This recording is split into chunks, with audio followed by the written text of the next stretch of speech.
85 مليون مصري بيتباعوا ب 3000 دولار. موقع دارك انتري المتخصص في فتح قراصنة النت بيقول ان في بيانات اتسربت ل 85 مليون مصري، بتشمل الاسم الكامل، اسم الام، رقم القومي، وحتى رقم التليفون. والبيانات دي بتتباع بمبلغ بسيط 3000 دولار. والموقع بيقول ان البيانات دي اتسربت من احد مواقع التأمين الصحي، ودي مش اول مرة.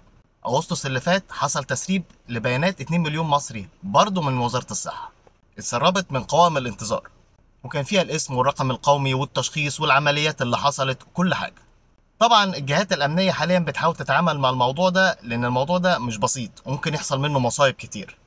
بس لما يكون عندك واحد مصري زي محمد عبد الباسط النوبي، اللي هو واحد من أشهر الإيثيكال هاكرز في العالم، والإيثيكال هاكرز اللي ما يعرفوش بيسموهم أصحاب القبعات البيضاء، دول اللي بيكتشفوا الثغرات الموجودة في الشركات الموجودة أونلاين وقواعد البيانات وبينبهوا الشركات ليها. النوبي عنده شركة في المكسيك متخصصة في الموضوع ده، وتقريبا مفيش قائمة شرف موجودة في أكبر شركات العالم إلا واسم الراجل ده فيها: مايكروسوفت، جوجل، سوني، فيسبوك، سامسونج، أبل وغيرهم كتير. ده حتى الشركات اللي بتعمل أنتي فيروسز زي كاسبر سكاي وسايمانتك. طب ناس زي دي إحنا ليه مش بنستخدمها يا جماعة؟